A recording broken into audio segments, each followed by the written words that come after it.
अंदर प्रकट हो जाए, चिंता मत करिए, कोई बात नहीं, ठीक है। आपको क्रोध बहुत ज्यादा आ जाता है, रहने दो। आपको किसी वस्तु के प्रति लोभ की भावना, अच्छी बात, कोई बात नहीं, ठीक है। ये सब खांसी जुकाम बुखार हैं, इतनी बड़ी बात नहीं है। कभी कभी खांसी जुकाम का अगर इलाज ना भी किया जाए तो भी वो ठीक हो जाते हैं अपने आप ही, 3-4 दिन में ठीक होने लग जाते हैं। तो क्रोध, काम, लोभ, मोह आदि आदि जो दोष हैं, ये सब खांसी जुकाम जैसे हैं, हो जाएंगे ठीक। और नहीं हो रहे हो, कुछ दिन और चल गए हो, काम क्रोध बहुत ज्यादा बढ़ रहा हो, कथा के सुनो, निरंतर सुनो, औषधि लेना शुरू करो, ठीक हो जाओगे। पर अगर ईर्ष्या चित्त में आ गई है, ये तो कैंसर है, इसका इलाज नहीं है।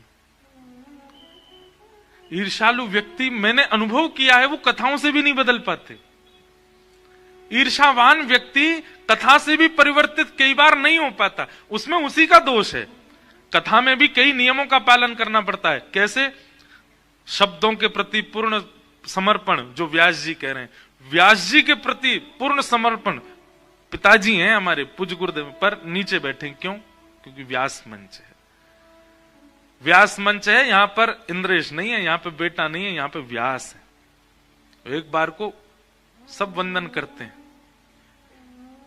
ये निष्ठा पीठ के प्रति रखनी पड़ती है, व्यास को भी रखनी। हम भी आगे पहले पीठ को प्रणाम करते तब बैठते हैं यहां। ये जब तक निष्ठा नहीं होगी तब तक ईर्ष्यालु व्यक्ति कथा से सुधर नहीं पाएगा। तो ईर्ष्यालु व्यक्ति का कल्याण बहुत दुर्गम है।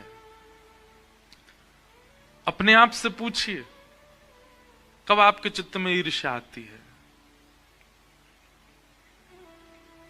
अच्छा, इसमें एक बात और आती है लोगों की तरफ से, वो भी तो हमसे ईर्ष्या करते हैं। पूज्य मलुकपीठ वाले महाराज जी, अभी कथा थी घर पर, तो उन्होंने एक बहुत अच्छी बात कही कथा में कि कोई व्यक्ति अगर आपसे ईर्ष्या मानता है, आप उसके प्रति ईर्ष्या का भाव मत रखो। आपका ईर्ष्या का भाव न होने से ही उसके चित्त में प्रेम आ जाएगा आपके प्रति। कहीं ना कहीं आप भी ईर्ष्या मानते हो, इसीलिए वह भी ईर्ष्या मानता है। ये आदान प्रदान है।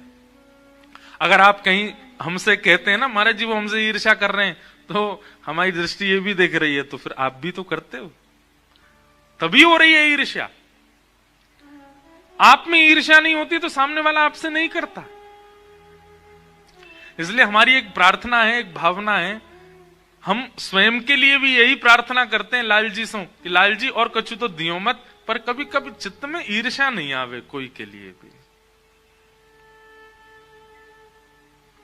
चाहे कोई कितना भी श्रेष्ठ, अच्छा ईर्ष्या भी श्रेष्ठों के प्रति आती है। अश्रेष्ठ जो होता है उसके प्रति ईर्ष्या होती है? कभी कभी नहीं होती। जो बेचारा ना रूपवान है, ना शीलवान है, ना धनवान है, उससे कौन ईर्ष्या करता है? कोई नहीं। लेकिन जो श्रेष्ठ हो जाते हैं उनके प्रति ईर्ष्या आ जाती है, तो कहीं ना कहीं आप भी श्रेष्ठ बनना चाहते हो, इसीलिए तो ईर्ष्या हो रही है आपको। और श्रेष्ठ बनने का मतलब क्या है? कहीं ना कहीं संसार के ममत्व में आप फंसना चाहते हैं, इसीलिए तो आपको ईर्ष्या हो रही है। हमने अनुभव कर लिया, हमने पढ़ करके देख लिया, सबको मिल गए ठाकुर जी, ईर्ष्यालु को नहीं मिले। इसलिए ईर्ष्या मत लाओ चित्त में कभी भी। कोई अतिश्रेष्ठ भी दिखे ना, उसको देख करके भी। और देखिए सबसे बड़ी बात, कीर्तन, नाम जप, भगवत स्मरण, इनका सबसे उत्तम समय क्या है? लोग कहते हैं ब्रह्म मुहूर्त में करो। कीर्तन, नाम जप, इन सबका श्रेष्ठ समय क्या है? ब्रह्म मुहूर्त। कोई कहते हैं रात्रि सोते समय करो। ये मक्खी भी विशेष है। कहीं ना कहीं हमको गर्भगृह में जाने का अधिकार नहीं होगा। श्रीनाथ जी की ये वहां घुसे आती होंगी, श्रीनाथ जी के बंटा भोग पे घूमे आती होंगी, उनके चरणन में डोले आती होंगी, वहां के इत्र को भी नेक्स्ट सूंघे आती होंगी। श्रीनाथ जी बोले होंगे भाई मैं तो जान आ रहा हूं कथा में, जाओ चरण छू के तुम ही जाओ, व्यास की नाक पर बैठ जाओ। तो ये तब से डोल रही हैं। पहले तो मन में यही आ रहा हो कि यार ये मक्खी क्यों नहीं हटाई आते। अभी अभी कहते कहते भाव आए, ओहो गर्भगृह में जा सके, या कोई रोक टोक नहीं है। भीतरिया भारिया अपरस वपरस सब मानवन के काजे है। लोग अपने आप को कितना श्रेष्ठ मानते हैं। मानव जा सकते हो गर्भगृह में? हैं श्रीनाथ जी की चरण छू सकते हो? नहीं, भेजिए छू सके। जब हम दर्शन करने आते होंगे तो ये ठेंगा दिखाती होंगे, देख मैं तो जा रही हूं भीतर, मोह कोई ना रोकेगो।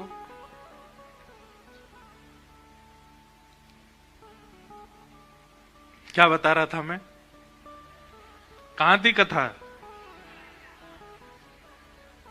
ईर्ष्या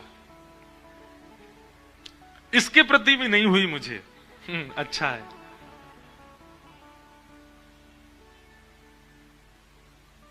मोरहु बनाओ तो बनाओ श्री वृंदावन को, जो नाच नाच कुहक कुहक आपको रिझाऊंगा।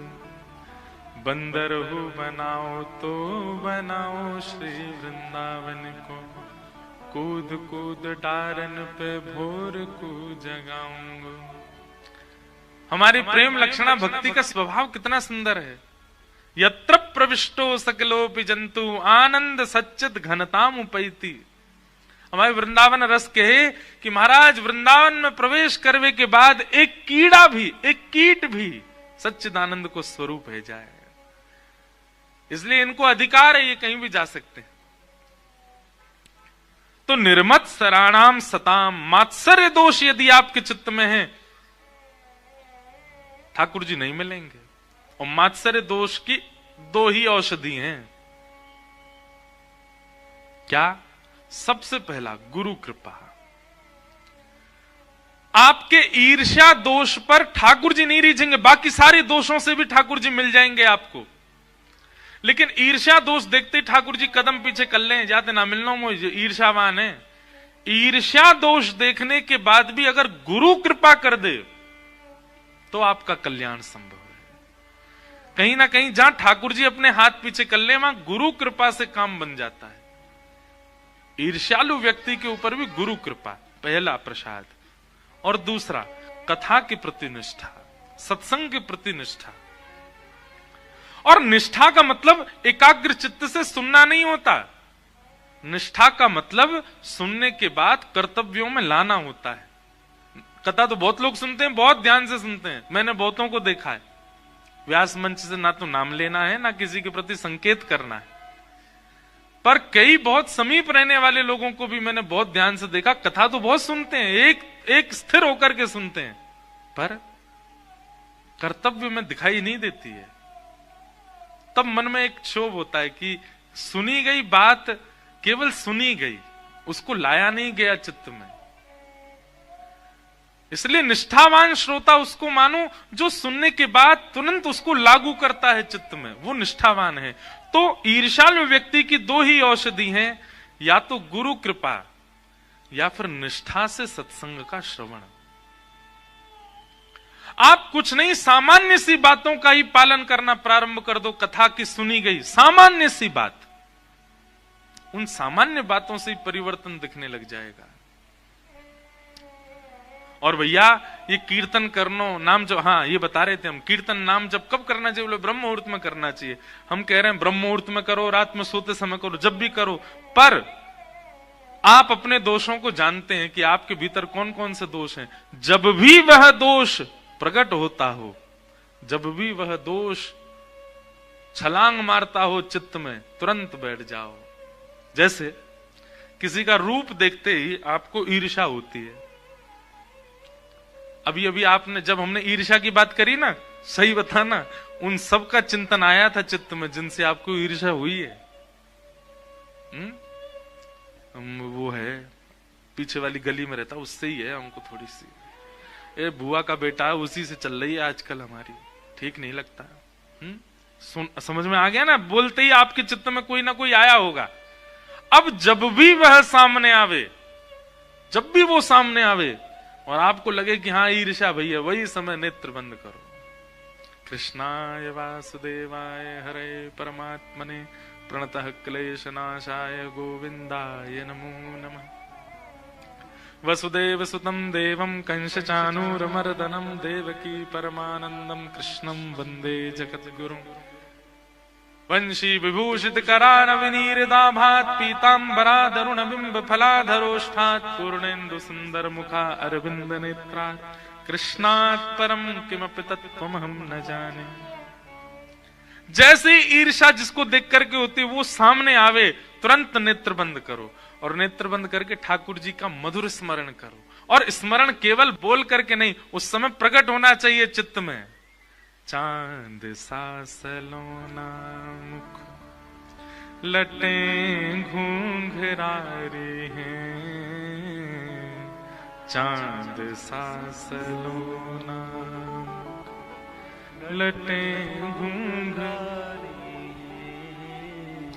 भौएं हैं कटीली आंखें तिरछी कटारे हैं, भौएं हैं कटीली आंखें तिरछी। अब जिसके प्रति आपकी प्रतिस्पर्धा है वो सामने खड़ा है और आप नेत्र बंद करके ठाकुर जी के रूप माधुरी का दर्शन कर रहे हो या को चंदन सो महके वदन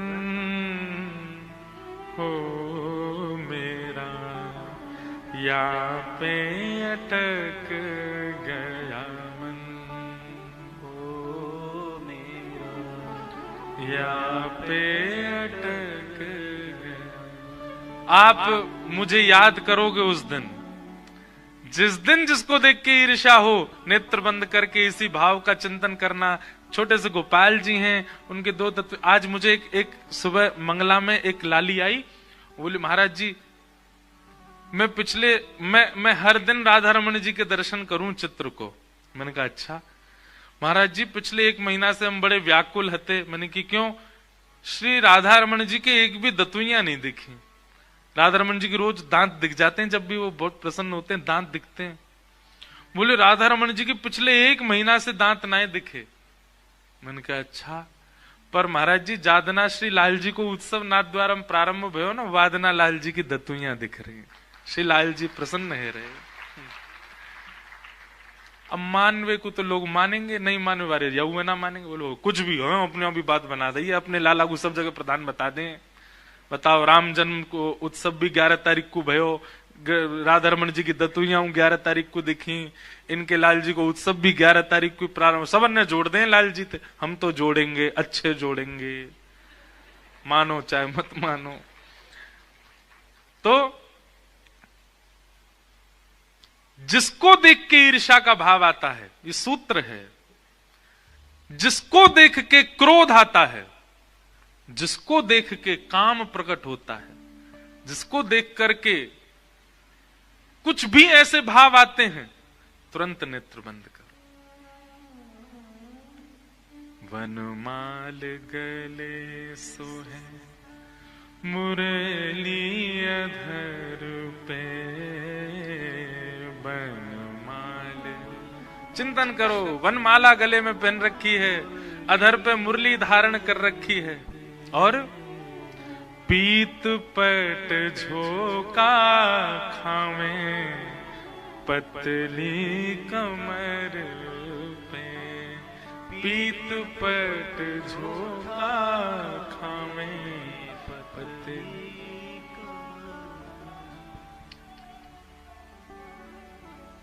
होया के मधुर रसीले वचन हो मेरा, या पे अटक गया मन हो मेरा, या पे अटक। अरे भैया ये हैं कौन? राधा रमण मेरो, राधा रमण रे, राधा रमण मेरो, राधा रमण रे, राधा रमण मेरो, राधा रमण